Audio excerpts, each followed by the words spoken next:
We just made this chunk of money. There's no point of me paying off this debt. It's gone forever. There's got to be a better way. And I'm praying. I kept asking. Boom, infinite banking pops up. Wait, so you're telling me that I can redirect my money into this vehicle first, borrow the money from myself, pay the loans that I owe to the bank, and then I now make the terms of how I pay myself back. And when I do, it stays within my own family banking system. And on top of that, we're looking for life insurance too. Wouldn't you bet infinite banking is a life insurance product? I would have to be an idiot not to know that God pushed me in that direction. Everything I was praying for, he laid it out for me. You want to protect your family long term? Here it is. You want to learn how to properly flow money through your life so you can create generational wealth? Here it is. It checked every single box. For me, it was a no-brainer.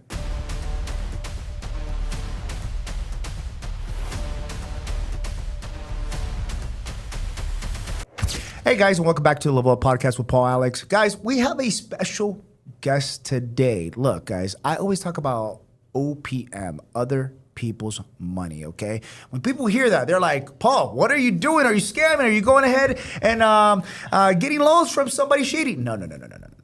Here in business, guys, the key to life in the game is to know how to work the life in the game, okay? So in business, you always want to leverage your money. Okay, and I'm going to be talking to a special guest on our podcast today that actually helps entrepreneurs go and actually build their own banking system. And that sounds pretty cool, right? So I want to introduce you to my friend Sergio. Sergio, welcome to the show, brother. Hey, Paul. Thanks, man. Thanks for having me, brother. I'm excited to be in Miami. It's been a while since I've been here. And yeah, I'm jacked, man. I'm jacked to share as much as I can with people and just add as much value as I can, brother. No, absolutely, brother. So let's dive into it, man. What were you doing before you got into entrepreneurship?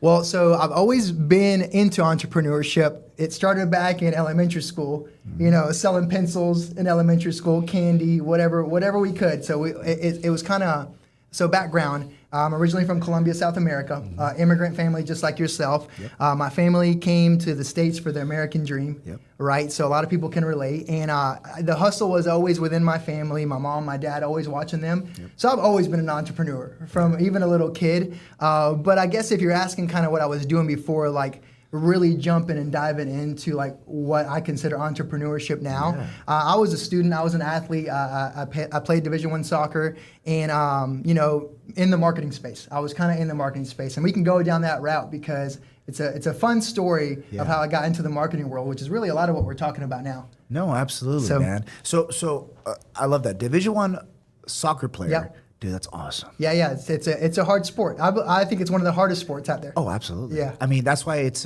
worldwide. Yes, exactly. Right? Like what Pitbull always says. Yes, Mr. Worldwide. But no, so you were a Division I soccer player. Let me ask you, why didn't you stick with that instead of entrepreneurship? That's a great question. You know what? I think there's a lesson in this for sure. I got to a point in my career that I had to be honest with myself and say, am I willing to put in the work that is necessary to produce the result that I ultimately want? Yes. And when I looked at myself in the mirror, I gave it one last shot, and ultimately it came down to this. I looked at my competition and the guys that I was competing against. Yeah. And some of them I would just say had more raw talent. You know, I was good, I was fast, I was always the fastest, whatever. There's a lot of things that I had, but when it came down to like the raw talent and understanding the game, it just came so much more natural to these higher elite players. I had to work so much harder at it. So I was asking myself, am I willing to put in 10x the time of work that they're going to put in just to get on the field? Or do I redirect my attention somewhere else that will still help me create the life that I want and impact the people that I want? So it was just a conscious decision. Dude, that's good. And, you know, that's actually very mature. How old were you when you were like making those decisions? I was 20, probably 21 years old. Yeah, 21, 22. I just almost graduated. Oh my God. And so I got injured, just like everybody's story. You know, a lot of former athletes get injured and then they have to try to come back. Yeah. And I tried to do that, but then eventually, you know, I went to a tryout for a team in Charlotte. Yep. Made it to the last 11 that they were going to pick from, and unfortunately I didn't get chosen out of those last 11. And that was my last go at it. So age 21, you start looking at your competition, you try out, you don't get picked, Yep. You get injured. Dude, did you invest a whole lot of time into learning that skill? Because D1 is no joke, bro. Yeah. That's like pro. Yeah. Or like damn near. But like, how much time did you devote to soccer? Dude, hours and hours and hours. I remember, so this is a big name that people want to know, Clint Dempsey. Yep. Obviously, U.S. National team, played in Europe. So Clint was, I was going to say, probably 2 years older than me. He played at Furman University. Yep. I grew up 5 minutes from Furman University. And so I remember I would go out to train by myself in high school at Furman on the field. Right. And there's Clint training as well because he's playing at Furman at this time. And so we're talking hours and hours and hours. There was a lake, 2-hour loop around that lake that I would run over and over and over before I went to my college career. Because there was one thing I was like, hey, when I get to preseason, I'm going to be at least the fastest. And I was. But what I didn't realize, once again, once you get to the next level, there's just players that have, whether it's God-given ability or maybe they worked harder in that asset or that part of the game. But yeah, so that's kind of how it started. No, I got you, man. But put a lot of work in, man. Hours and hours and hours. My entire childhood. Yeah. Yeah. So since you were a kid to the age of 21, you focused on soccer, was able to make it happen. But dude, that's still such a great blessing to be able to play that and say that you did. Yeah. Because you know one thing that it shows that you were disciplined. Right. Yeah. And out of everybody that I know you know that in entrepreneurship you need discipline, bro. You need massive discipline, right? So okay, cool. So age of 21, you go there and how are you basing your decisions off? Are you going off of like, okay, you were studying marketing. Do I want to go that route? Did you have a friend? Did you have a mentor that went ahead and was just like, hey, Sergio, this is what you need to do? Yeah. So I think my next step was, a lot of times people might not have direct mentors, but you kind of fall into, whether it's chance or faith or fate, you fall into a career path. And that's actually what happened to me. When I was in college, I fell into the marketing world, the experiential marketing world. So I didn't necessarily have a mentor, but I fell into this space that was kind of going to be like my next pivot point. Like, what do I do next with my life? I'm outgoing, I like people, I want to do something that helps people and so on. And so I fell into the experiential marketing world. And a lot of people don't know what this world is, but it requires, it's basically these big events, Super Bowls, X Games, IndyCar races, all these massive events. There's a lot of sponsorships. People sponsor these events. Companies sponsor these events, right? And they put on experiential events for the guests that are attending these big, massive events. So I fell into that space. And as I was graduating, I actually studied criminal justice. So I was thinking of going into law enforcement. Realistically, really? Yeah, man. I was thinking. What happened, dude? Well, this is what happened. This is part of the story. So I'm studying criminal justice, thinking of going. I'm going to hostage rescue. Yep. HRT. Yep. HRT is what I'm planning on doing. Going the FBI route, and this is my career path. So you want to do Fed? Yes. Okay. I was going to do Fed, but HRT, I wanted to jump out of helicopters. I wanted to do hostage rescue type stuff. Yep. I don't know if it just came from the movies, but anyways, regardless, that's what I wanted to do. Whether it was acting and doing it or doing it in real life, I just thought it was really cool. But that's what I was studying, that in psychology. And long story short, within that essence, I was like pursuing that, but I fell into the marketing world. And I was like, man, this is a really cool career. Not only can you make really good money, doing it, but it's also fun. And so I pursued that during like my last 2 years of college. Right. Last 2 years of college, I pursued that and landed a job once I graduated, and the rest is history. I traveled for about 5 years doing experiential marketing for Fortune 500 companies all over the U.S., Verizon, Walgreens, these really big names, and I was kind of the face of the brand. Yeah. I was an MC within my role. Sometimes a hype man. I'd be on stages, hyping people up at these events, and just kind of orchestrating the excitement around the event. So that's awesome, man. Yeah, it was a cool part of my story. So how long were you doing that before you were like, hey, you know what?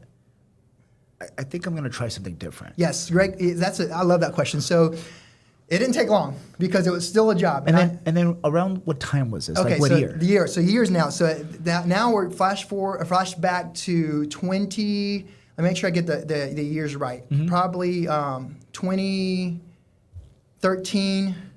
Yeah, 2013. I'm kind of almost hitting my peak in the marketing world. I had been doing that for a couple of years now. It probably started around 2009, 2010. And so 2013, 2014, really going into 2015, I was like, okay, this is fun. It's been an awesome career. Got the chance to travel, made really good money doing these events, met a lot of connections. But I was like, it's still a job. And this is my turning point. I'm emceeing a Super Bowl. Matter of fact, now that I think about it, it was the Super Bowl down here, dude. the last Super Bowl in Miami. I'm down here, and I am emceeing the event. We've got all these athletes that are coming in that I'm supposed to interview. One of them's running late because of traffic.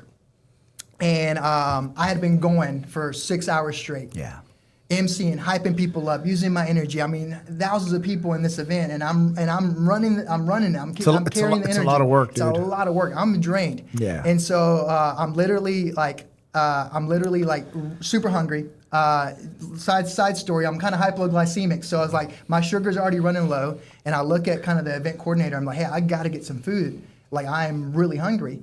And she looks at me. She's like, I'm sorry. Like, the athlete's running late. We don't know when he's going to come in, and if he comes in, we've got to interview him right away. And I was like, well, we've been waiting for an hour. I was supposed to go on lunch an hour ago, and like, I'm running low on energy. Like, anyways. And so she was like, you can't go. And I literally, in my mind, I was like, there's no way. Yeah. What do you mean I can't go? I don't care what career. I never wanted anybody to control me like that again. Wow. So the epiphany was because someone told you that you couldn't go eat. Yes. And you were like, this is crazy. This is crazy, even in a career that I loved, and I loved it. And so, and I get the dynamic of like, hey, this is an athlete, he's coming in, but at this point, I'm like, hey, it's not my fault that this guy is running late. We can do it later. Maybe somebody could step in and do the portion of the interview there was nobody else there. I get it. But at the same time, it was just enough for me, like, hey, this is probably the last straw. Yeah. I gotta start something on. I gotta do something on my own. And were you married at the time? Were I was you single? You were single at the time. I was single, Okay. but my now wife was actually working that event with us at the time. Really? I had brought her down, and she was working the event with us, so she got a chance to see all this, and I kind of got a chance to vent to her and explain, like, hey, like, I'm pivoting, like, I'm doing something completely different. Wow. Yeah. Wow. That's amazing how things work out, Yeah, man. yeah, it's crazy. So your wife was able to see all that and then see you do the transition. Yeah. That's awesome. I love that. Okay, so from that moment, how did you decide to go ahead and pick your niche after that? Because a lot of people, dude, like on this podcast specifically, it's about self-help, mindset, and I feel like you always have to know who you are as a person. Like we were talking about core values, right? Yes, exactly. Talking about family, talking about your wife, talking about all that stuff. Yeah. And you know, that's why I resonate so much with people like you and all our guests. And that's why people listen to this podcast because they're like, dude, like, you know, you're just real, you're genuine, dude. Positivity, right? So how did you go ahead and actually think of the niche that you're in now, dude? Well, you know, I think everything happens in stepping stones, right? And so I've always had a faith foundation, and so for me, it's always been really important to align myself based on my values and my faith, and ultimately, what's the true goal and outcome that I want to create, and kind of work backwards. I think you've said that before in some of your shows, and it was kind of that. I knew the lifestyle that I wanted to live. I knew that one day I wanted to have full control of my time, full control of my money. I had the ability to do what I want, whenever I want, with my future wife and future kids. And I wanted to be present. I wanted to be a present dad, right? And so, and now thankfully I'm able to do that at a big capacity. And that's one of the things that even drove me as a single guy, dating guy, that was still something that in my mind, I knew I wanted to create. And so with that in my mind, I was like, okay, well, what's something that's going to allow me to do that? Well, entrepreneurship. So let me start my own video production company with me and my brother. That's kind of our first venture. We did that. Let me dabble into the space of network marketing and grow a team in that space so that ultimately it can give me more freedom because it's a different type of income. It's more passive.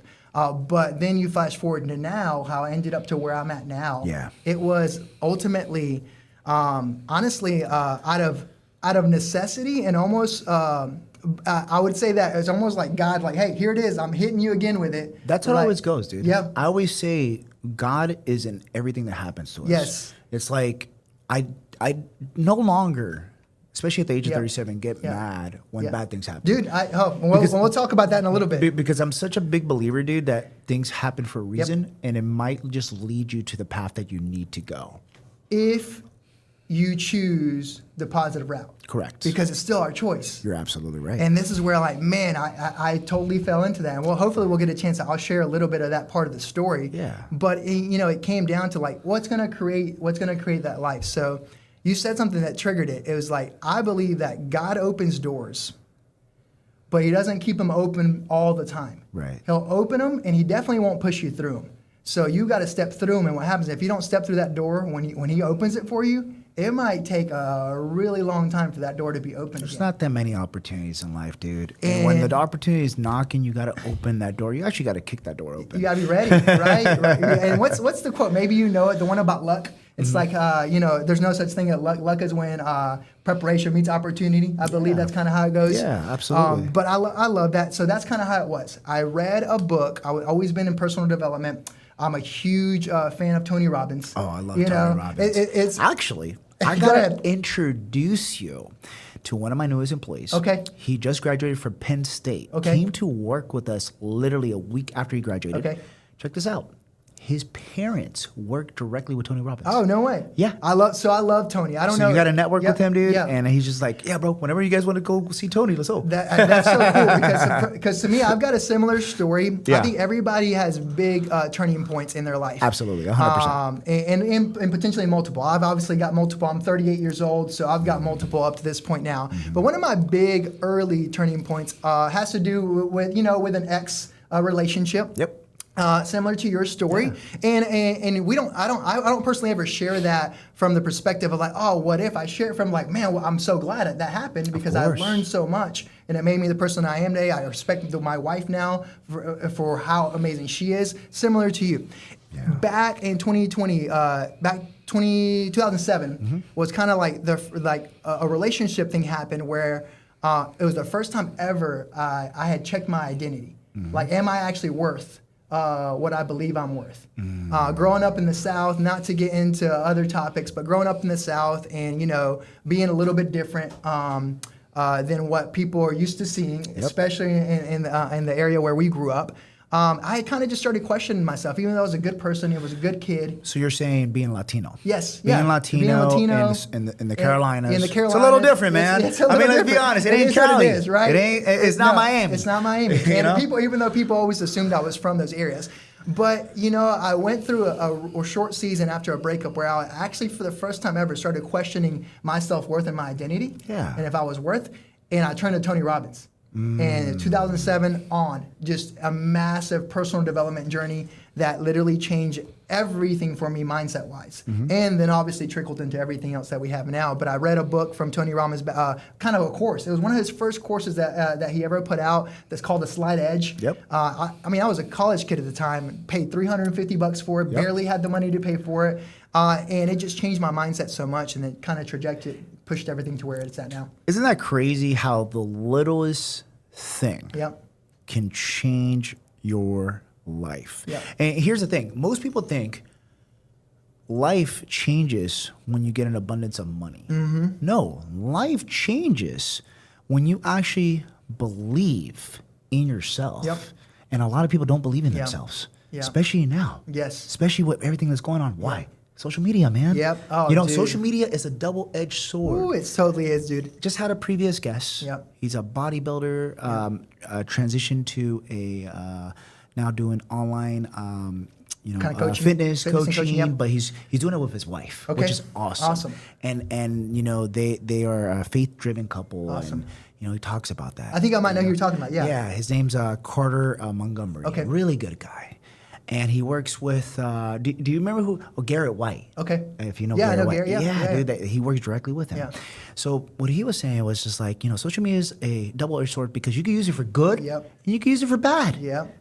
So nowadays, what's happening is people go ahead and look at their own life and they go ahead and they're like, okay, they're keeping up with the Joneses. Yes, dude. And keeping up with the Joneses won't ever make you happy, No. dude. I always tell people, stay in your own lane. Yeah. Focus on your own goals. Yeah. Just quit comparing. Yeah, dude, Especially with social media, dude.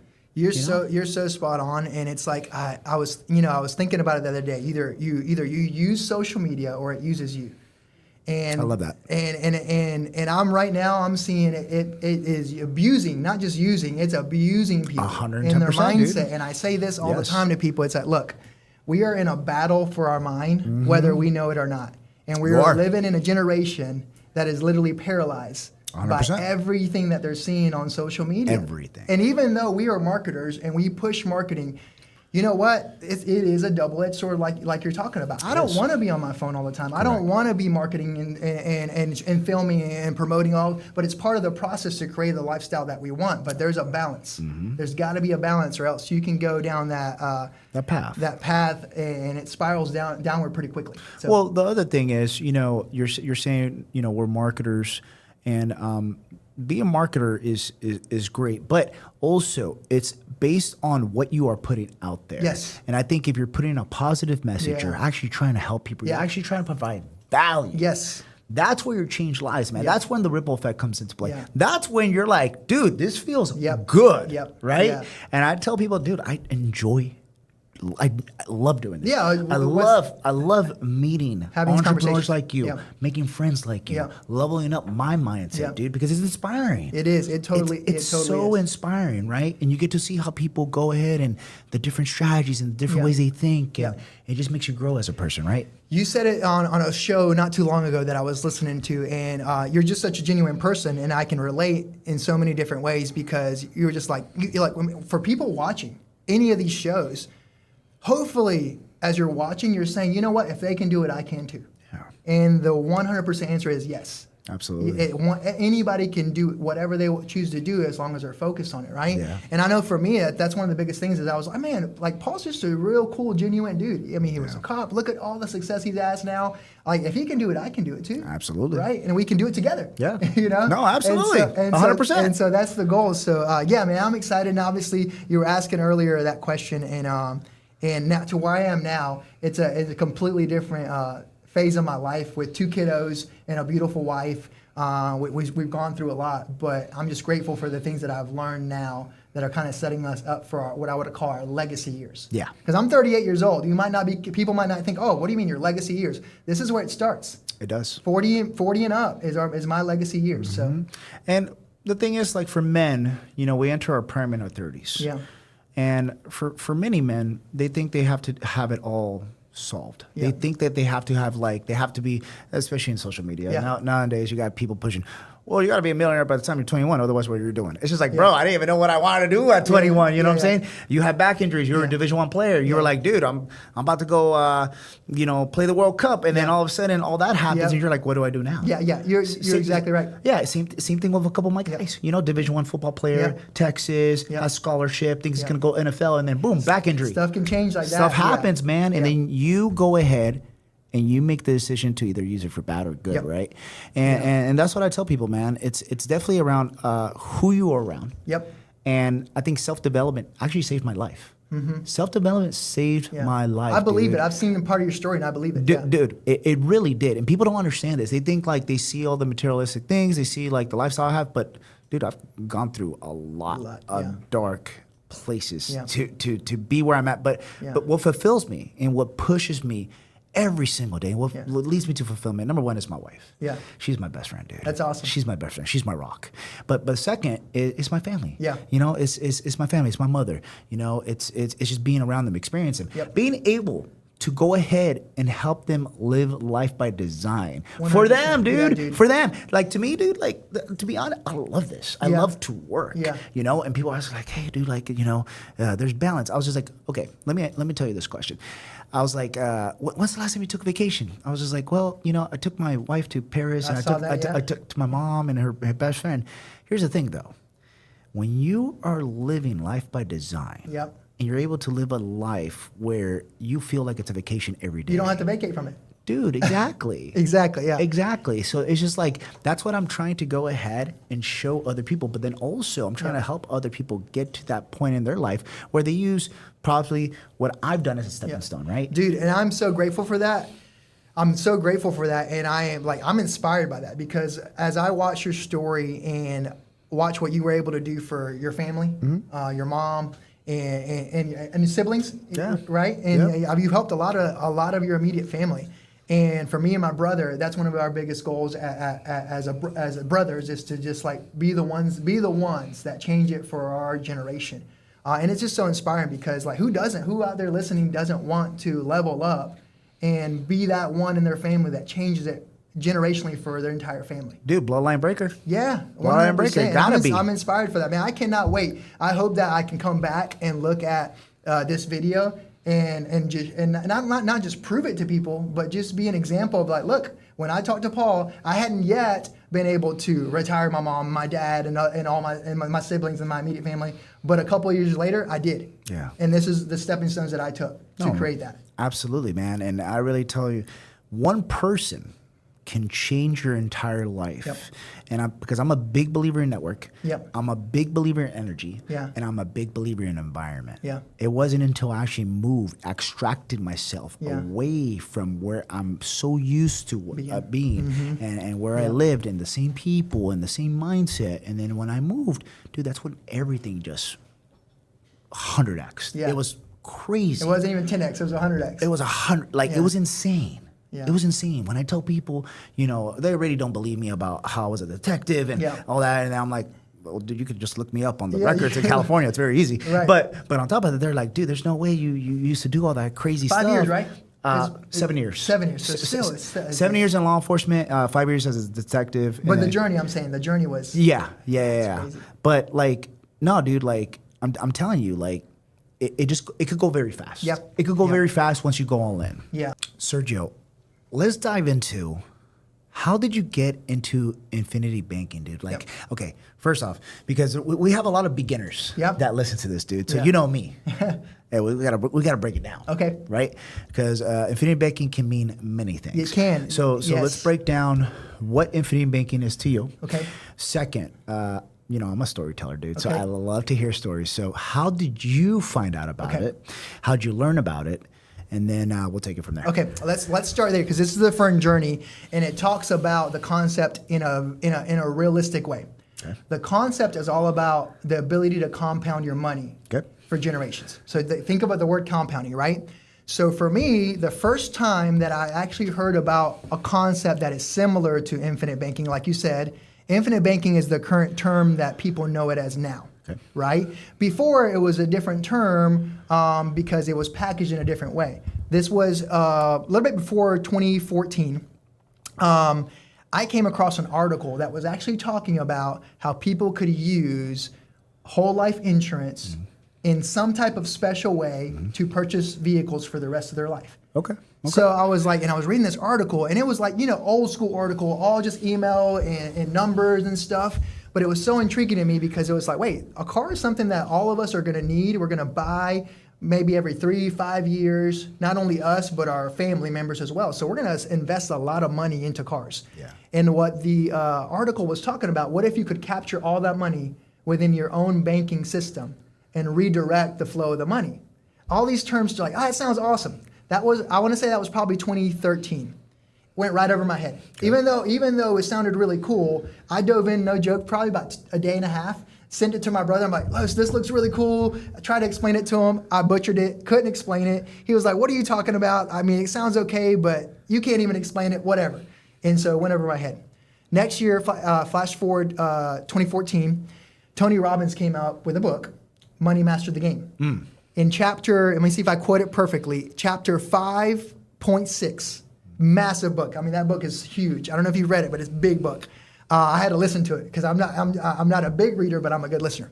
And so I dove into the book, got to chapter 5.5, listening to all the money principles, got to chapter 5.5, boom, the door, God opens the door again, and it just triggered like, wait, that's that thing that article was saying about. Tony's calling it something different. He's calling it private banking. He's calling it PP something, all these different names.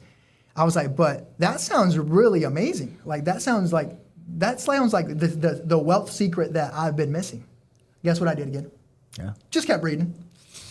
Again, 2014, kept reading, bro. And I'm just like, okay, now flash forward to about 3 years ago.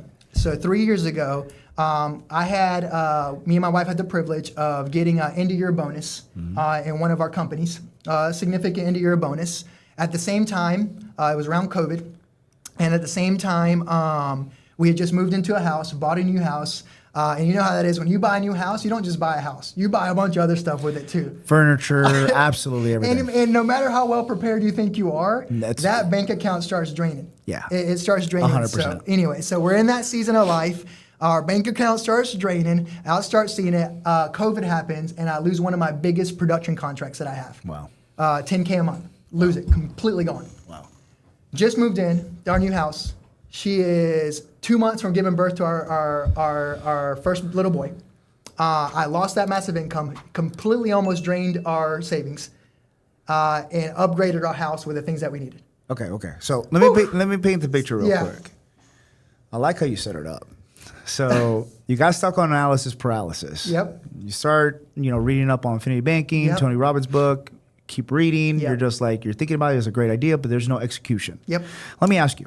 Yep. During those times where, before everything happened with the house Yep. and the COVID, and then losing that, big contract, was it because you were comfortable? You know what? I would have to say, if I'm honest with myself, Yeah. yes. Like it's lack of strategy, comfort, kind of just things were flowing. Things were flowing. Things were good. Yeah, Life things was were good, dude. flowing, You were yeah. like, I don't need it. Yeah, exactly. That's what it is for. It's like it's just like you don't need it or you don't understand it. That's what happens to everybody, dude. I'm telling you, it happened to me for 2 decades. You don't need it or you don't understand it or you don't take the time to truly educate yourself. Exactly. And that is, if there's one message that people get out of this podcast today is, please do yourself a favor and understand it. Yeah. Just understand the concept because it can radically change your life for legacies as we talk about it. Clarity is everything. Clarity man. is key. Especially in business. Yes. Because if you can't articulate what your offer is, what your service is, what you are trying to sell, what you're trying to provide as value, Yep. because people have to perceive the value. They have to see it for themselves. And if you're not able to land it on that target, dude, confused buyers don't buy. Yes. That's just flat out what it is. Well, you said it. So every year we have a family word of the year that we just meditate on, we pray on, and whatever. Guess what my word was? You said it. What is it? Clarity. Love that. Clarity is our word of the year. We have love it that. plastered on a whiteboard in our living room, and it says clarity because this entire year was about getting clarity about how to never put ourselves in that position again. And, I love that, dude. And the story, not to go super in the faith, but I'm a faith guy, Dude, And I'm a faith guy, and I, you know what? We were in that season, and I'm a man that prays, and so I got in my prayer closet, and I was praying. I was like, all right, Lord, look, I just had our baby boy.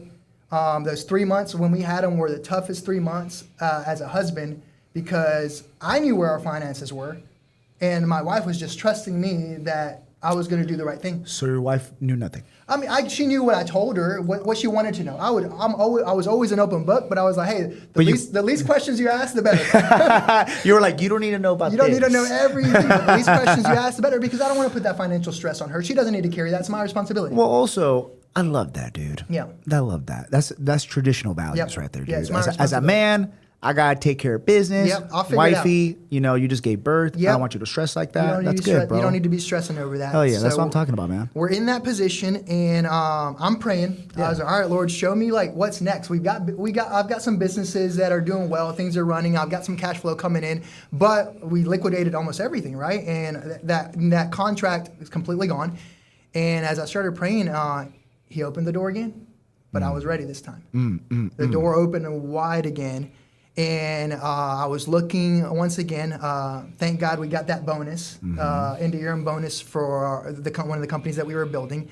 And so I was like, God, there's got to be a better way to put this money to work, Right. To make this money flow. Yeah. And that was my prayer. That was what I was asking. I was like, there has to be a better way.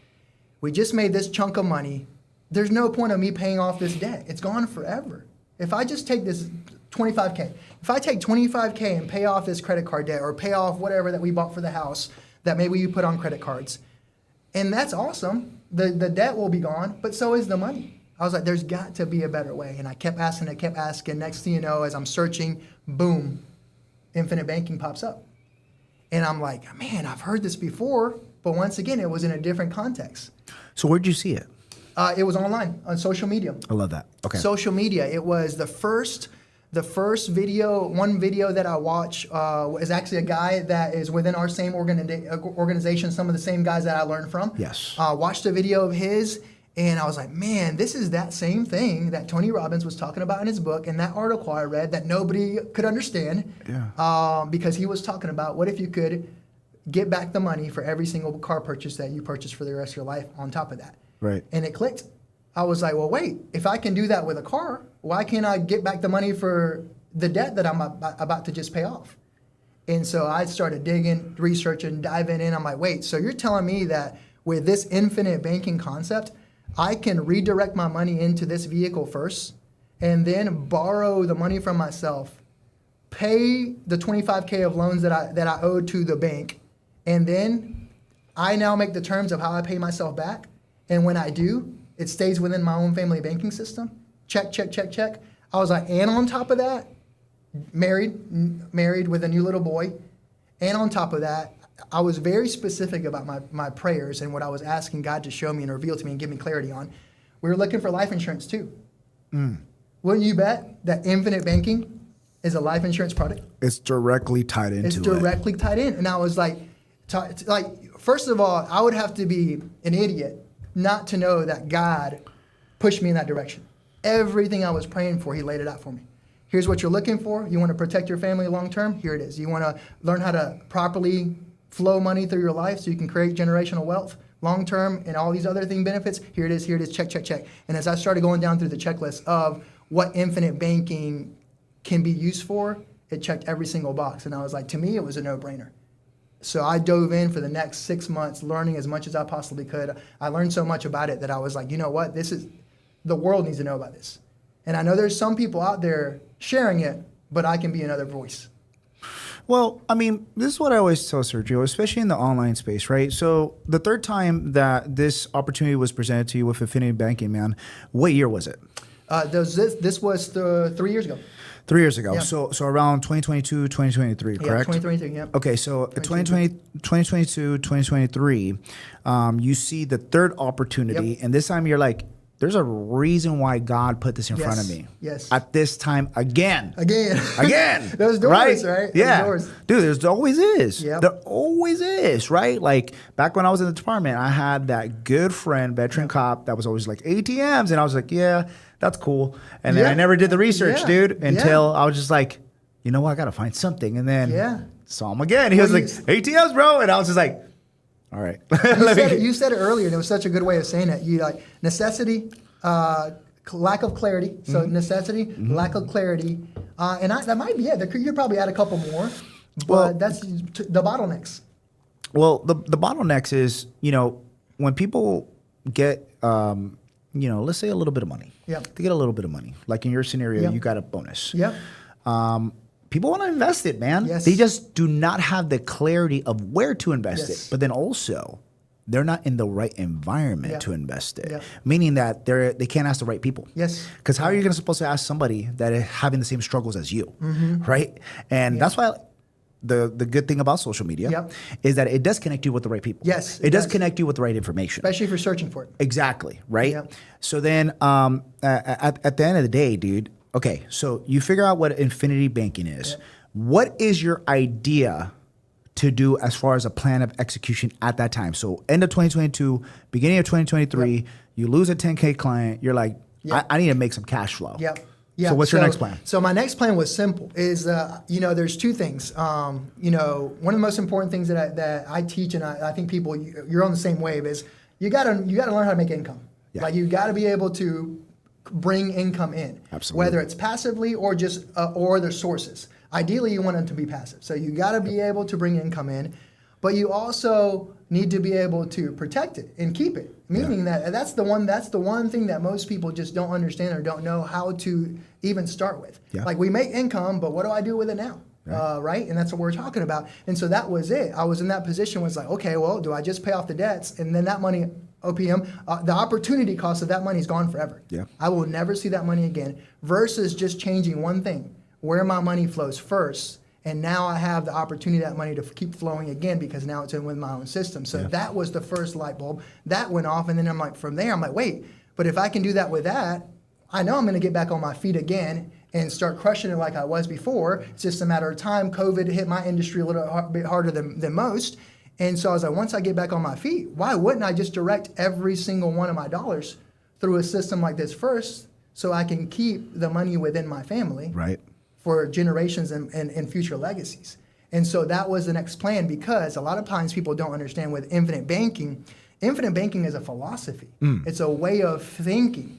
And we all know this way of thinking. We just never been taught the game.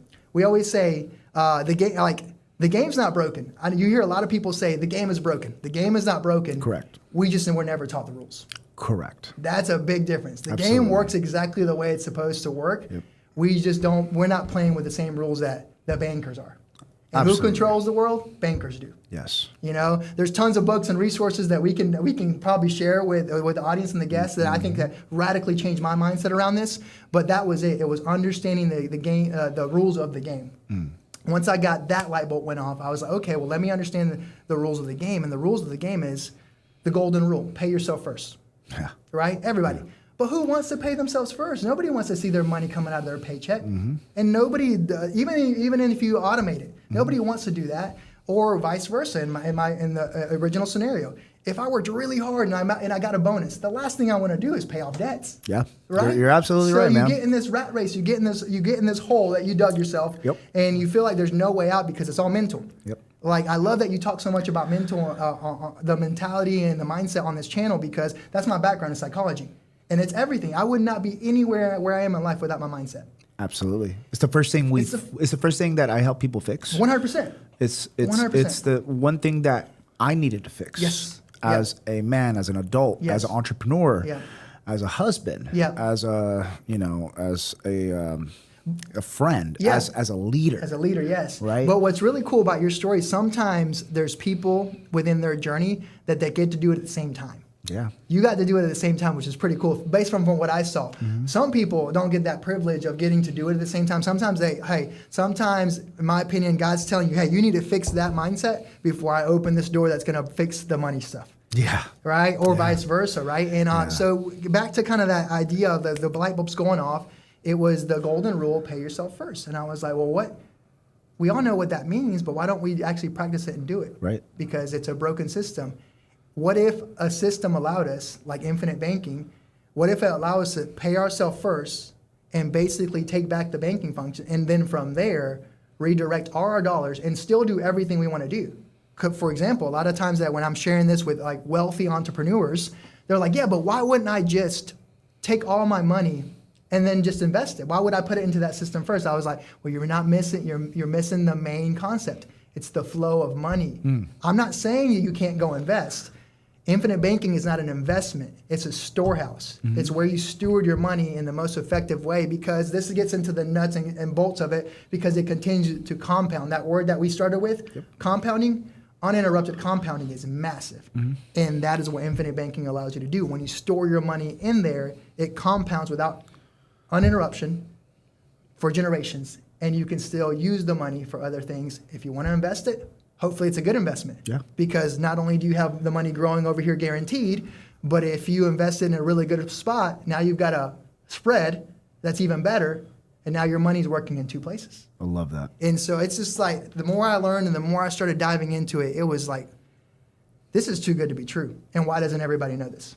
No, absolutely. So I'm huge on social proof, man. So what would you say, okay, let's do a mini masterclass now, okay? Yeah. Infinity banking, if somebody wanted to go ahead and leverage this, what would you tell the average person? Because I always say I'm the average person, man. I'm blue collar guy, came from an immigrant family, you know. Similar stories, right? Similar stories, dude. Like, you know, I'm not the smartest guy, but at the end of the day, I was able to make it happen. Why? Because of mindset.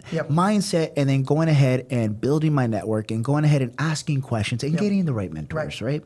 So we have a lot of people here that want to take advantage of everyone's advice, but they just don't know how. So break it down to the very beginner that doesn't know anything about this, but then also tell them exactly how they would be able to make their money work for them. So that's a great question. A lot of times when people are learning about the concept, keep in mind, it is a concept, and the concept only works with a properly structured whole life policy designed through a mutual company. All that mumbo jumbo that I just said can go over people's head. It's okay. Just know that that's the only way the product works, and it's okay. You just have to work with somebody that knows how to do that.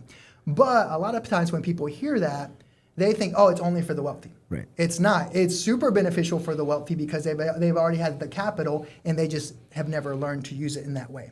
So Yeah. before you go on, Sergio, Yeah. what are some companies that you would recommend to work with? That's a great question. There's the top five that we work with. We work as a brokerage, so not every single company might be the best fit for you. So Yeah. we lay out all the scenarios out, and we figure out what your game plan is and what your goals are. Yep. But top companies, off the top of my head, you've got One America. Yep. You've got Mass Mutual. You've got Emeritus. You've got Lafayette Life. There's one more. There's like five that I think are in that top category. And there's reasons, and we have tons of education that we can send people towards identifying which one might be the best for them. Right. So, but they have to be mutual. That's one of the most important thing. And then you can get into some nitty gritties that are a little bit more masterclass, technical type stuff, Yep. which is important depending on the strategy. But the overall foundation where most people are going to get started, not that important in the beginning stages. In the beginning stages, it's just helping people understand, even if they're not making that much money, redirecting the flow of the money. Because that's sometimes I'm working with a really close friend right now, because I work with all types of people. Obviously, my ideal client is people like entrepreneurs that have, for some reason, just never heard the concept explained from somebody that they trust, and then helping them redirect and create generational legacy and wealth. But I also work with close friends and family just like me that I'm like, hey, anybody can do this. It's helping them understand even a small amount of money redirected into your own system is way better than just spending your money through the banking system the way that we all do. Yeah. Because you're just letting it go. It goes back to the opportunity cost again that we talk about. Is every time you spend $1, even if it's cash, it's gone forever. But if you're willing to play the slow game, and it doesn't have to be that slow, that's what sometimes people miss too. Redirecting the money into a system like this, you'll come out on top no matter what. And that's what's really cool. So hopefully that answers it quite a bit. Yeah, no, absolutely, man. So you work with one of these companies, and then essentially you have to go ahead and make sure you get the right policy. Yep, it's got to be properly designed. Yep. Okay, it has to be properly designed. And what are some factors that like people, I guess, choose in order that's very common, I guess? Yeah. So great question. So factors, it depends on the strategy. So I'll use my personal example. Yeah, man. Personal example. Lead by example, brother. Yeah, right. I'll use my I wanted a policy design that gave me a significant amount of cash value right away, so that I could then eliminate outside debt and transfer it within my own system. Right? Because that was my first policy, the one that I was going to design. My second policy and my other ones are very different. If we have time, we'll go into this. So you can have multiple policies. You can. That's badass. It's pretty cool. Yeah. It's like you're literally are building a family banking system. That's cool. And the more you learn about it, the more you dive in. It's not all this hype, and you see on social media a lot of people hype it up and promise you're going to become your own banker and use these big terms. Right. But they're not supposed to be hype. They're just factual. Like it just is what it is. Like, what do banks do with our money? Guess what banks do with our money? Guess who has... They loan it out. Yeah. They loan it out and they charge people interest. Right, but guess who has the most policies that I'm describing, like this infinite banking, properly structured whole life policy with a mutual company? Guess who has the most policies? Chase? Banks do. Yeah, Banks. I was going to say Chase. Banks take all our money and they go do that exact thing that the average person can do. Right. But we just don't know we can do it. But we can. So it's just like, it's this world that's like, what? So Sergio, like the policies that you have, you have three or more? I have four. You have four. Okay, so the policies that you have, you said the one that you basically wanted to use so you're able to leverage your cash the fastest. Let's talk about that one. Okay, because let's talk about that one. I think most people that are listening to this, they're like, okay, but I'm not trying to wait to invest my money into a policy and then I have to wait like years to go ahead and take it out. I got some really cool examples. Yeah, so like break down some examples of what would be effective. Let's say if somebody has some money to play, dude. Like let's say they have 50 G's. Okay, perfect. They got 50 G's, which majority of my listeners, just based on like who my audience is, majority of people got 50 G's. I mean, that's just what it is, guys. Yeah. So they're like, what? Your clients all got 50 G's? I was like, yeah, my clients got 50 G's. So how do I put it to work? Right. Yeah. So like I said, you have the strategy. We talked about that a little bit. Like people understand the debt stuff. It's like, hey, if you want to open up a policy to tackle bad debt versus good debt, you can do that, right? Yep. Same thing. The strategy and the philosophy is the same. The only thing that changes is the numbers. Okay. Right? And so if you've got more money to play with, you just design it a little bit differently for what your outcome is going to be. I'll give you a perfect example that I think everybody will relate. Let's look at my brother. Both my brother, we kind of do business together, but he does ATMs with you guys already. Yep. Right? We got a couple ATMs. He does remote closing stuff. You know, he's learned with you guys on that. He just launched into the credit card processing stuff. Yep. Well, guess how we did all that? You leveraged the policy. Exactly. Dude. We borrowed it all from our own banking system. I love that. And so my brother came to me, Serge, what do we? Hey, we got the credit card, the machine next. This is going to be huge. We can be one of the first to market in our Greenville area with this. You want to help me with this? I'm like, yeah, I'd love to help you in whatever way capacity I can.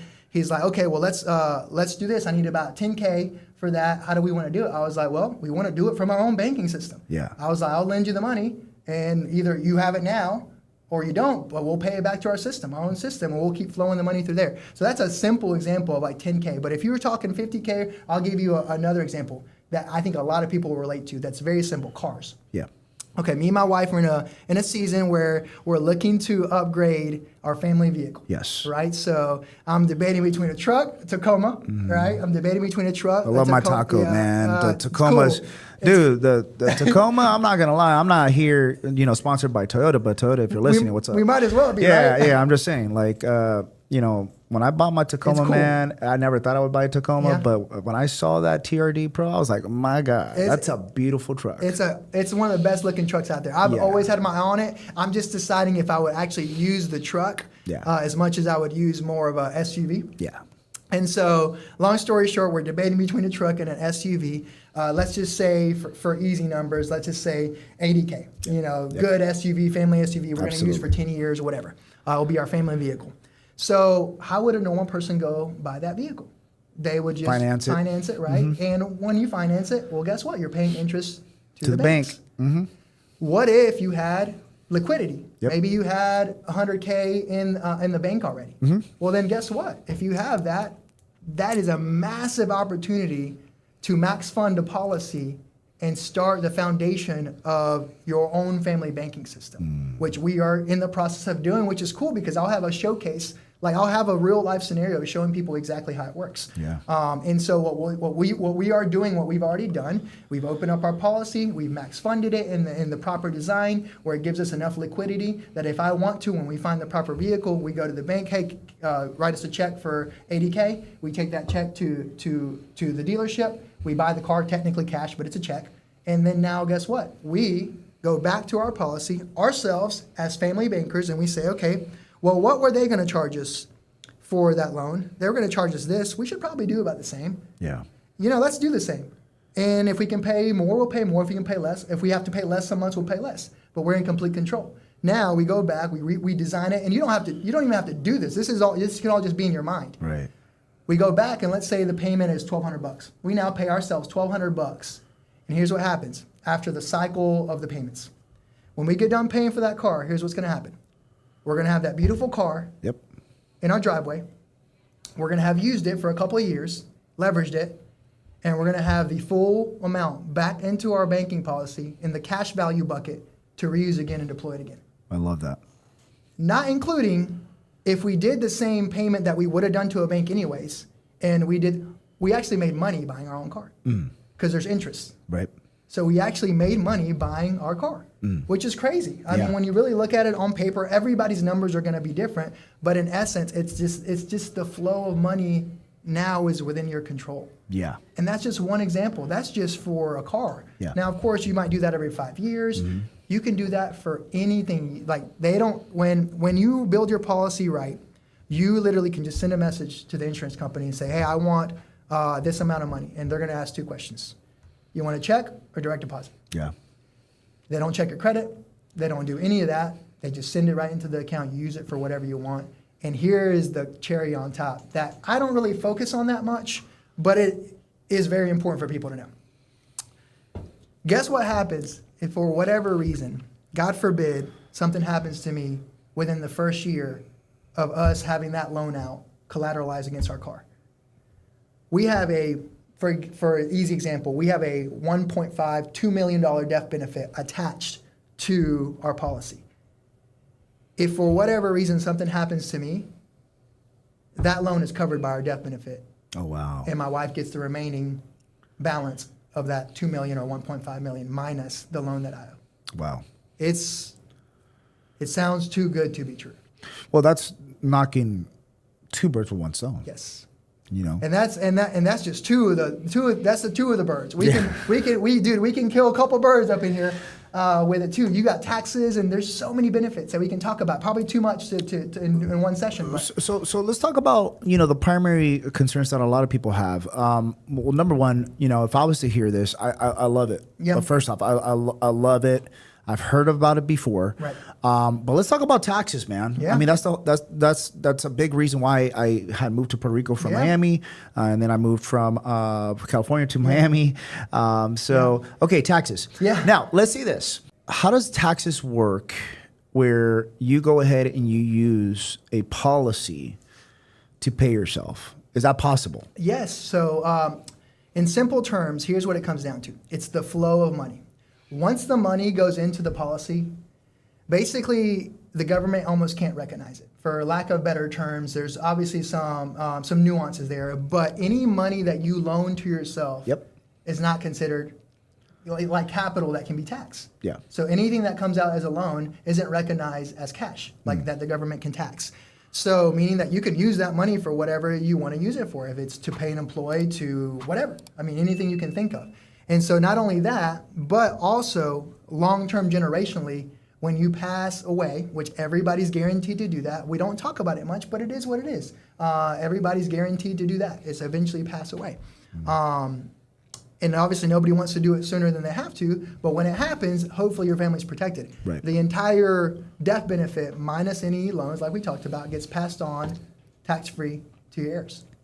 So that's two of the components. There's a lot of other components that are kind of baked in that you can also leverage on top of the stuff that you already know with that you're obviously taking advantage by living in Puerto Rico. You can combine both strategies, or better yet, if so for whatever reason, if somebody doesn't have the capability, let's say they have a relative that they can't move to a place like Puerto Rico and they have to stay here, you can accomplish very similar things just by flowing your money through a policy as you can by also living in a state like in a place like Puerto Rico. Yeah, no, I mean that makes perfect sense, man. So let me ask you this: with the policy, I mean, can anyone take out a policy? Can anybody take out a policy? Anyone. You obviously or are there requirements? So you have to be you have to qualify, meaning like you have to be in good health, those type of things. So it's just like any type of insurance type of thing. You have to do a exam, and you have to go through underwriting. Right. It's kind of the words I was searching for. So everybody has to go through some type of underwriting. Depending on the classification, their policy might be a little bit different, but it's just like any other insurance. So yes, anybody can qualify. Now, if you have a crazy pre-existing condition, that's different, right? That there might be other ways or other avenues to go and explore there. But in most cases, yes, anybody can qualify. And what if somebody doesn't have good credit? Are they able to get a policy? Yes, so they don't necessarily check your credit to get a policy, because your policy is more so based on your income, your health, your age, and your ability to pay the premium, so that you then have a death benefit, right? And then what's unique is the design. Right. Depending on how you design it is what allows you to then have immediate cash flow. This is really important. The way that we design it, we say 30 days. So a lot of times questions, but is my money really liquid? Yeah, it is liquid. Within a matter of 15 days, I literally just got on my online account and I requested $25K. They deposited into my bank account, because keep in mind, this is what people don't understand. You're not competing with the banks. You're just doing the same thing that they're doing anyways. You just do it first.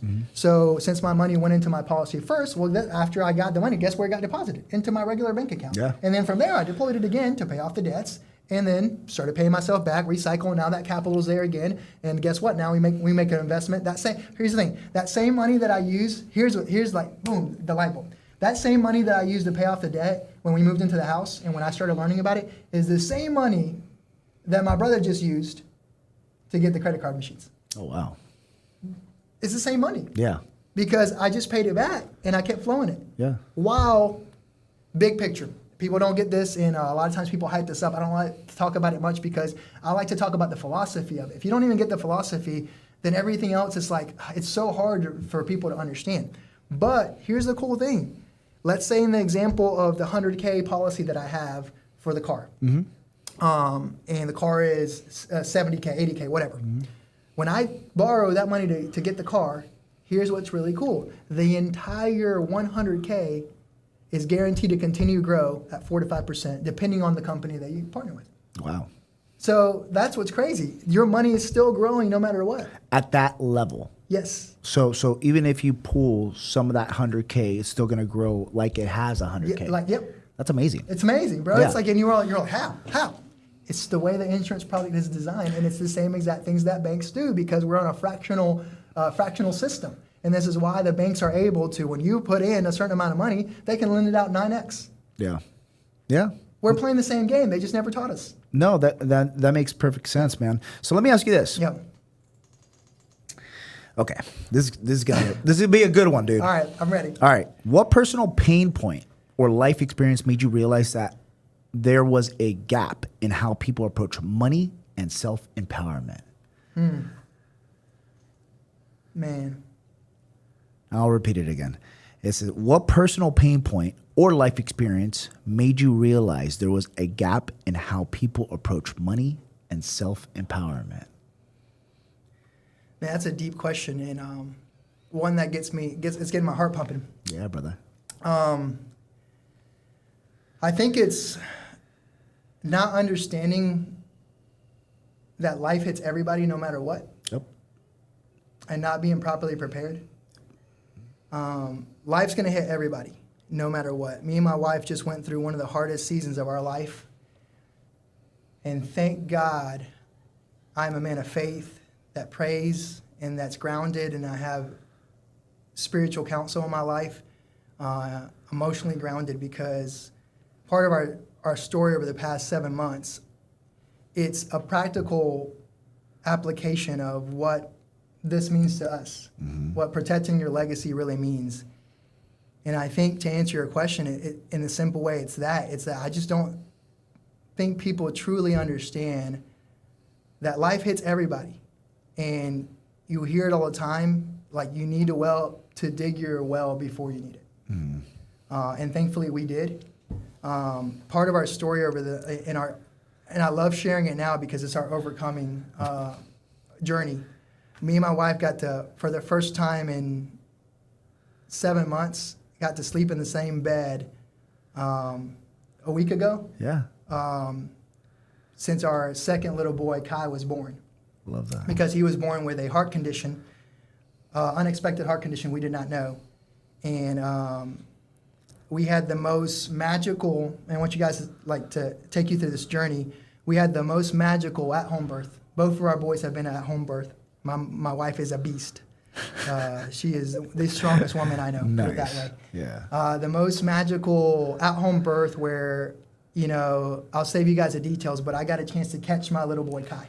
Wow. We had a water birth, and I caught him, and he's a miracle. He's a blessing. He's perfect. But 10 to 20 hours later, we are in an ambulance. Oh, wow. Or she's in an ambulance with him on the way to the hospital, and I'm driving behind her. Yeah. Because he's losing oxygen at a really rapid pace. Oh, no. Not knowing what was going to happen, we just knew that he had a heart condition. So we get to our local emergency room. We walk into a room about the size of this, and there's 35 people in that room. Wow. 35 doctors, nurses, experts in that room. And, to say I was overwhelmed is an understatement. We walk in there, and they start giving us the debrief, and just to kind of shorten up the story a little bit, they basically tell us, hey guys, he's got a pretty serious heart condition. We're not going to be able to operate on him here. He needs to go down to Charleston. And it's tough. And they told us that a helicopter was going to have to come pick him up and fly him down to Charleston, but that we weren't going to be able to be in the helicopter with him. Oh man, that's hard. So, excuse me. No, you're fine, dude.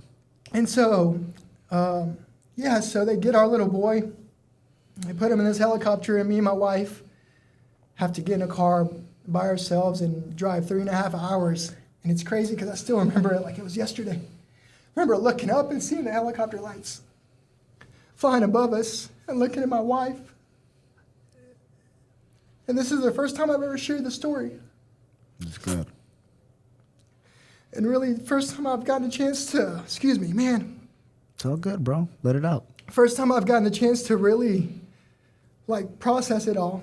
And I remember looking at her and holding her hand and realizing that everything that I learned from Tony Robbins, everything that I learned from every single book from 2007 until that moment, that was my chance to prove it to her that I was strong enough to support her and myself. Yeah.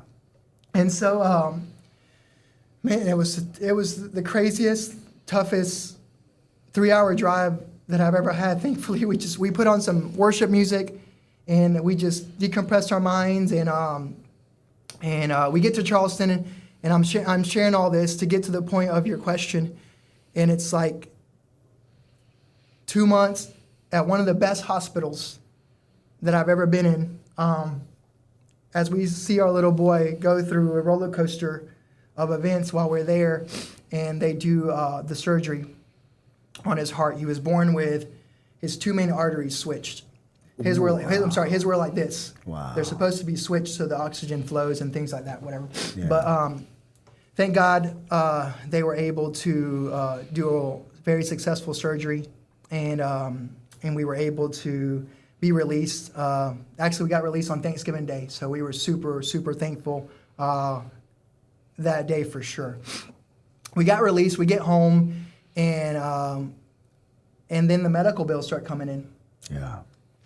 And so, once again, to answer your question, I think it's that. I think it's just like people, like it's your responsibility to get educated financially.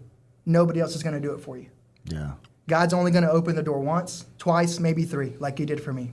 But I can't promise. I don't know how many times God's going to open a door that could radically change your financial future and help you dig a well before you need it. I'm so grateful that we dug ours, that I got financially educated, because when that $1 million hospital bill came in, I didn't even blink. I said, we got this. Yeah. We can figure it out. We're good. We're good. Thank God we can figure it out. Insurance did not cover it all because we did not have $1 million coverage of regular insurance for health. So we had to get creative with the other stuff. And thank God we had a vehicle like Infinite Banking to leverage to take control of our cash the way it's designed to be, the way the game's supposed to be played, because now money can't control us. Dude, that's amazing. That's amazing. And then you're not able to worry about your finances once you get into the system because you're paying yourself back. Yes. Which is the most powerful thing that you could do. Pay yourself first. I mean, that's it. I can't explain it any more simpler than that. Yeah. Like literally, I'm in the process of writing a book. That's the name of it. Pay yourself first. Dude, I was about to say that needs to be your slogan. Like that, Pay that's yourself it. first. It is. I mean, we all know the golden rule. We hear it everywhere. Pay yourself first. Pay yourself first. Can somebody please just show me how to do it? Hello, we are showing you how to do it right now. Yeah. We are showing you how to pay yourself first. Not only pay yourself first, but pay yourself for generations. Wow. We haven't even tapped into the generational component of this. We haven't tapped into the trust component of this. We haven't tapped into the legacy component of this, and how you can design stuff in such a way that you're almost untouchable and you truly are building something for the future generations. Because I've heard it said like this: a good man leaves an inheritance to his children's children. Yeah, absolutely, man. That's what it's about, man. That's what it's about. So, you know, I'm a big believer. You know, I always say this when I was growing up in grade school, middle school, all the way to high school. I remember, you know, I lived in a poverty community, and all my friends, about 90% of the community, you know, was poverty, man. Yeah. I mean, we're poor. So the few kids that did have money, I would look at them and like, how'd they get it? How'd their family how'd they be able to afford the beautiful SUVs, the beautiful homes? Like, I don't understand, right? And it was just because the lack of education, but then also now as an adult, age 37, you're 38, you have a ton of life experience. You come to realize, man, that it's because their family's bloodline self-educated themselves and took those opportunities in their life to build generational wealth. And it starts with one person. With one, Yeah. right? And that's why I always tell people, you're only one step away from poverty if you only have one source of income. So you have to go ahead and be proactive and looking for different sources. And dude, 3 times. The third time you were like, I'm all in. I'm ready. Yeah, I'm ready, love Lord. that. And you said it. I mean, you got to be so proactive, and I think that's why I'm so excited about just being able to build a relationship with you, because it ties in for your viewers and for other people. It ties in what I believe are the 3 most important things: is creating more income. Hopefully that income is in a passive way as well, right? Correct. Everybody's got a job, that's fine. But maybe you create a side hustle, a source of income that's more passive, frees up more time. And then how do you control that income? Correct. That's the component that everybody misses. That's it. Is how does the money flow after that? Because you can leave the third one out of the equation, but life can happen. And if life happens, you can go back to zero or negative pretty quickly. But if you're preparing and you're flowing the money through your own system, at least you're in control, because this is the component that we don't talk about much, but I'm in control of how I pay those loans back. Nobody tells me how much, when, or why. As long as I decide to pay them back eventually, as a good, honest banker, my family system will continue to grow for generations. Correct. And for whatever reason, I can't pay it back. It is still backed up by the death benefit. Yeah. So it's just like, I don't know what else you could ask for. It's a great safety net, man. It's a great safety net for you and your family. It's a great safety net for just your overall well-being, especially if something was to happen to one of your family members or you, right? Yeah. So, dude, I love that. That's such a great story. It's very powerful, dude. Thank you, man. Very powerful. Thank you for sharing that, brother. So let's dive into real quick. Yeah. What does protect your legacy mean to you personally? Oof. And the follow-up question to that, and what legacy are you building? Okay. I love it. Well, I mean, here's the thing. Protect your legacy, to me personally, is my kids. Yeah. And my wife and our future kids.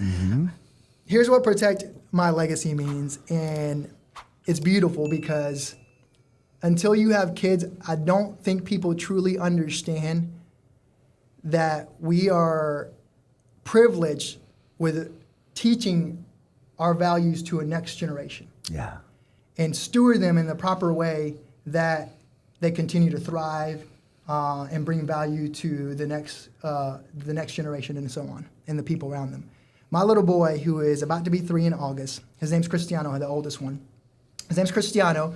After his mom, not after the soccer player. I gotta preface that because people always like, oh, you named him after Cristiano. Well, I was about to say, dude, you were a Division I soccer player. And he is my favorite player. I was just like, in my mind, I know Amelia was thinking it. He was probably like, bro. He is my favorite player, Amelia. So I killed 2 birds with one stone. I'm really good at that, doing that type of stuff. So my wife's name's Kristen. Cristiano's my favorite player. I was like, okay, if they're boys, I get to name them. If they're girls, you get to name them, right? And so I was like, well, let's do Cristiano. We'll just spell it the way, like your name instead. And so we spell it K-R-Y, because that's how my wife spells her name. And we call him Tion. So he's got tons of different nicknames, Tion, T, whatever, but he's awesome. And here's the part of what protect your legacy means to me. He looked at me the other day and he says, Mama, Dada, I can't wait to be. He was just thinking it. Says, I can't wait to be. I can't wait to be an abuelo and a papi. Aww.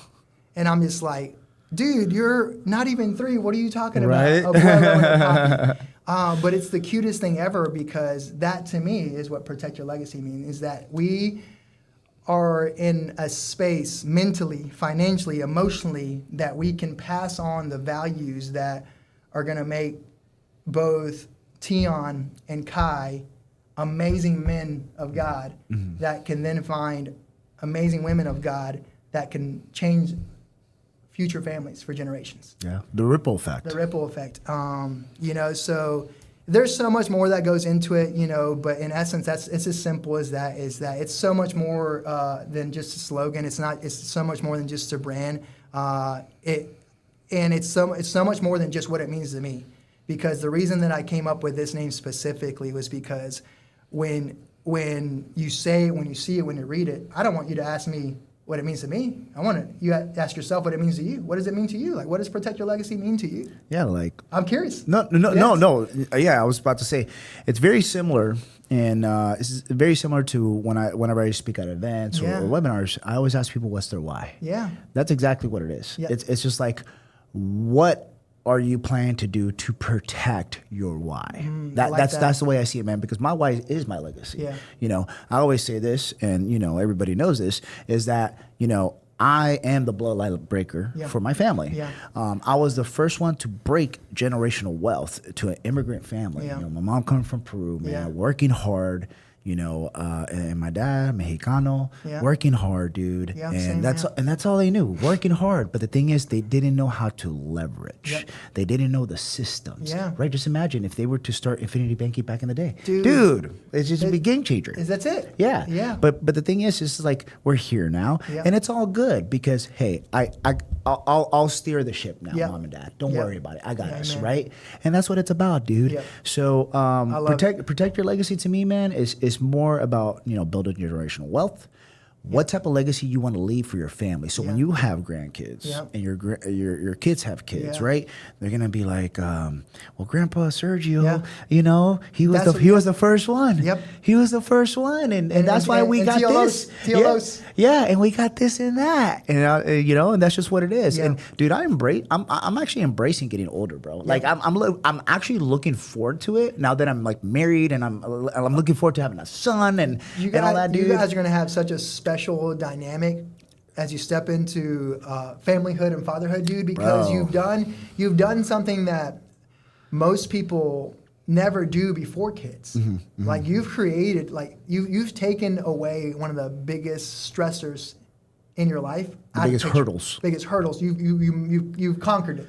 Yeah. Before the kids even, like, I'm so jacked for your future kids, dude. Because the values that I know you're going to input into them. Oh, dude. Let's go. Yeah, man. That's what it's about. I mean, I tell my wife, I always use the term, live life by design. Yeah. Right. And to me, you know, we were talking about the American dream before, and I always, when I talk about my story, dude, and you know how I was able to build everything and the experience I've gone through, I always talk about the old American dream and the new American dream. Right.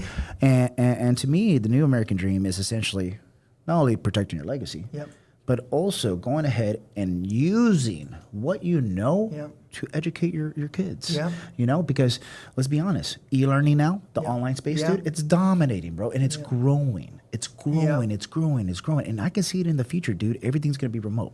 Everything's going to be remote. They might even, you know, with AI going on in the next 5 years, they might replace teachers. Yeah, dude. They might replace teachers. That's just the way it's going, dude. And not to say that they are, guys. I'm just being real. I'm just being real because I care. There's a lot of stuff that's going to get automated, and it is. And I tell people that the future belongs to the individuals that learn how to leverage AI. Yep. And you got to be prepared. You got to be prepared. You know, you got to learn these type of systems. You know, you got to know how to save your money, not just make the money and spend it, but no, actually invest it. You know, that's why I made the move to Puerto Rico, man, because of taxes. Hey, yes, I save on taxes, but at the end of the day, I am going ahead and I'm building businesses in Puerto Rico to support the community. So I'm not just taking advantage. No, I'm embracing it. So with that being said, you know, dude, it's great. And I told my wife, hey, babe, you know what? Because we had a conversation after we got married. We're coming up on our first year anniversary, and she goes, "Thanks, man." And she goes and says, "Babe, like, you know, we're in Miami, and now we're in Puerto Rico. What's next?" And I was just like, Possibly, man. Hey. You never know. Yeah. You never know. You know, we have quite a few friends that actually they moved over there. Okay. So they go ahead and my wife says, "What is going to be our forever home?" Okay. And I was just like, "Where Love you, that question. Where do you want our forever home to be, babe?" She's like, "Well, she's originally from Sacramento, California." Oh, okay. So she's like, "You know, we could go to Granite Bay, which is like the suburbs of Sacramento." And I was just like, "Yeah, we could do that, but to be honest, like, let me ask you something. Wouldn't you enjoy traveling the world and having our kids be able to enjoy the experience of being bilingual? Yes. Being able to be cultured. So Yep. by the time that they are actually teenagers, Yep. they're already set. Yep. They're set. They speak 5 languages. Yeah. You know, they know different cuisines. They've traveled the world. They'll be able to speak about it, right? Something that I wasn't able to do until my late 20s, Yep. right? So that's where my mind is at, man. I love like it. my For your future, forever home is wherever you want it to be. Exactly. Whatever next lesson we want to teach our kids is going to be where our forever home is. That's just what it Yeah, is, I love man. it. And it's about the experiences, right? Yeah. It's about the experiences we take with us. Because It's about the why. Like, I love the way you described this. It was Dude. just like, literally, I might even make another design. You inspired me. Otherwise, just why? Yeah. Just the question why. well, protect your why. Yeah, this is it. That's Protect your fire. why. That's Yeah, fire too. protect Yeah. your why. That's fire. I love it. So when Yeah. you think about it, it's just why. Like, it's Yeah. it. And like, because you think about it, simplicity is all about like, hey, how can you make things even more simpler? Mm-hmm. So it's like, when you as I was listening to you, I'm like, okay, what is protect your legacy? What's your why? Why? Yeah. You Yeah. know, love no, it, dude. 100%. And once people figure that out, Yep. if you ask that question to anyone, dude, and they're able to answer it right away, you already know they're a top performer. Yeah. They're a top performer. They're proactive. They know exactly what they want in life, Yeah. and they're a decision maker. Yeah. Success loves speed, man. You have to act Yeah. with speed. You know, one thing that I really love about your story is that you had 3 opportunities to get into the infinity banking. Yeah. You took the 3rd opportunity, and but you recognize Yeah. that. Most people don't. They don't take that accountability Yeah. to be like, hey, dude, you know what? I should have taken it a long time Oh, ago. dude. Right? I Yeah. should have taken it a long And time I don't beat ago. myself up over it, but I do look understanding the concept at the Yeah. level that I understand it now. Exactly. I'm like, whoa, I missed out on compounding Yeah. for 14 years of Yeah. compounding. Do you know what that could have done? Yeah. Woo. And so it goes, I mean, yeah, it's cool. You're never, I don't live in the past because that's not how I make my decisions. No. But thinking back to it, it's like, oh man, I hope, that's my biggest prayer. Yeah. I hope people don't miss their opportunity of learning and getting educated about the concept now. No, absolutely, brother. So let's educate the audience, Okay. okay? So whether you guys are listening on Spotify, Apple, or on YouTube, or any of the other podcasting channels, Sergio Yep. is going to go ahead and tell you exactly how you guys can learn about infinity banking, so you guys can possibly set up a policy. So where can they go ahead and learn more about infinity Yeah. banking, brother? Yeah, so one of the best places to obviously go to learn about infinite banking, infinity banking, there's Yeah. a lot of different terms for it, right? But specifically what we've been talking about is directly to me. Obviously, I am what I call a coach, Yep. an infinite banking coach. Yep. So you can come to Sergio or my Instagram, which is Sergio Loaiza, but the handle is SurgePro11. And then my actual business part of it, that's my personal one. The business one of that is protect.your.legacy. So protect.your.legacy. And that's the Instagram handle for that part. But we'll have a website as well that we can link as well. That's going to be more of like my story, our journey into it. Because my wife's my business partner in this. Yes. This is something we're doing together. Power it's not just couple. me. Yeah, it's not just me. She's got her version of all this and what Protect Your Legacy is about. It's not just about the flow of money. It's not just about death benefit. It's about protecting your mind. It's about protecting your health. And that's what she specializes in. So we might even direct people towards our website once we have it completed and everything knocked out. So Dude, I love that. All aspects of life. yeah, it's all aspects. Yeah. I always tell people, you know, to me at this stage of the game, success isn't just about being savvy with your finances. Yep. It's about Yep. your mental health. It's about Yep. your mindset. It's about how the way you think, your core values. Yeah, yeah. And that's why I think me and you get along so Yeah. well, dude. It's Well, just like our core values just align Yeah, dude, so well. 100%. It's funny. So I've been wanting to do 75 hard for the past couple of years. Yeah. It's a lot more difficult. I'm not gonna hate. Some people might be able to do. It's a lot more difficult with newborns and kids to commit to a schedule believe like it. that. I believe it. So I know you're on a fitness journey right now. Yeah, dude. Me and my wife just started 75 hard. Good stuff. Today's day 4 for me. I haven't done my workouts yet, so as soon as I get done Gotta here, crank 'em out. I'm gonna crank them out. But But yeah, man, so I'm excited about that. But yeah, so much more. Protect Your Legacy is a movement. Yeah. It's not just about educating people in their finances. It's 100% a movement about creating the overall best holistic lifestyle that you can create as a single, as a couple, as a family. And we want to provide that platform for people. And then also, Protect Your Legacy is also on YouTube, correct? Yes, it is on YouTube. Yeah, we have our YouTube channel. My wife is my first guest. I'd love to have you on potentially. I got you, bro. You can share your story and your journey. So yeah, we launched the YouTube just because once again we've been in that we're in the digital marketing space already. Yes. I have a video production company, and I battled for a long time between the idea of do I even want to create my own personal brand? Yeah. Because it's a lot of work. It is. And it's it requires it requires a lot of time on your phone, devices until you can then outsource it. Huge. And you know more than anybody. Especially when you're doing it by yourself, dude. Yes. It's time consuming. And so that's why we're just now pulling the trigger. I prayed about it, and I was like, we decided, you know what, it is. In order for us to impact the people that we want to impact, we have to create that. I can't just create that for other people, which is what I'm used to doing. I'm like, I need to create it for myself. Well, I think, you have a powerful story, number one.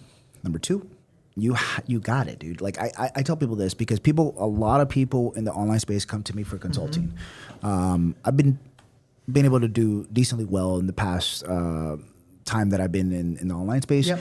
But I work with dozens and dozens of creators, consultants, influencers, all those guys in the online space. But one thing I would tell you is your story is everything. Yeah. Your story is everything. Personal brand is everything. Yeah.